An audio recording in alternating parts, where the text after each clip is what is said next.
الله عليك الله عليك يا سي حسين يا شحات. ايه السحر والجمال اللي انت عملته امبارح ده؟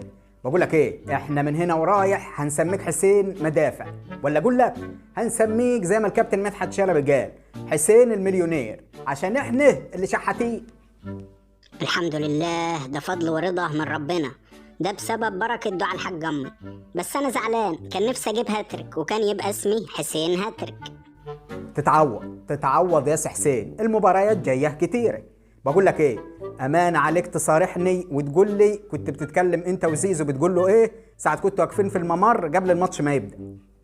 زيزو ده صاحبي وحبيبي من زمان. القصة وما فيها إن كان في جماعة حبايبي مكلمين عليه عشان يحترف بره، وكانوا جايبين له عرضين، واحد من الدنمارك وواحد من تركيا. فكنت بسأله هتروح الدنمارك ولا هتروح تركيا؟ ايوه فهمت، الدنمارك وتركيا. ده انت باين عليك مش سهل خالص يا سي حسين. نفس الحركه بتاعت كهربا وامام عاشور، بس امام عاشور اختار الدنمارك، يبقى اكيد زيزو هيروح على تركيا. تركيا الدنمارك مش هتفرق كتير، اهم حاجة ان المركب هترسى في الجزيرة. ده حتى انا دورت على احمد فتوح، كان برضه في واحد جايب له عرض من بلجيكا بس ما شفتوش في الماتش. ده انت باين عليك هتخلي مصر كلها تحترف يا سي حسين. اللي بقول لك ايه بصحيح، هو كان ماله الواد محمد عبد المنعم؟ كان عمال يتخانق مع زمايله بتوع الاهلي وعاملين خناقه كبيره. اصل عبد المنعم وياسر ابراهيم ومحمد هاني وربيعة كانوا عاملين جمعية مع بعض، وكانوا متفقين ان عبد المنعم هو اللي يقبضها الاول. فمحمد هاني جه في الماتش وقال له انت هتقبض اخر واحد، فحصلت الخناقة دي. لا حول الله، يعني ما افتكروش الجمعيه غير في الماتش ده. بس سيبك انت يا سي حسين، انت لا محتاج جمعيات ولا بتاع، ده انت لسه ماضي العقد مع الاهلي وبيقولوا انك واخد ملايين قد كده. يا اخي قل اعوذ برب الفلق، بطل قر بقى. دول هم يا دوب 40 مليون جنيه بس، يعني حتى ما يشتروش فيلا في الساحل الشمالي ولا في مارينا. على رايك ده الحاجه ولعت نار.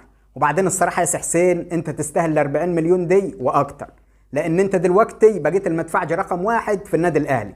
بس خلي بالك برضه، يعني علي معلول ومحمد شريف جابوا جنون حلوين في الماتش ده. يا عم اسكت بس، علي معلول ده مش فالح غير في ضربات الجزاء، والكرة اللي شاطها دي صدفة. ومحمد شريف مش بيجيب جوان غير كل سنة، وخصوصا في الزمالك. ده حتى كهربا ضيع حته جون في الماتش ده ما يضحش ابدا. شكل الكهربا كانت قطع عنده. بس انت يا سي حسين بعد ما جبت الجون التاني احتفلت الاحتفال اللي هو بتاع كريستيانو ورونالدو اللي هو كده ده، شكلك بتحبه يعني. لا بعد اذنك، بلا كريستيانو بلا مش كريستيانو، ده اسمه احتفال حسين النينجا. دي حاجة كده خاصة بيا. وبعدين كريستيانو بيلبس رقم 7 وانا بلبس 14، يعني انا قد كريستيانو مرتين.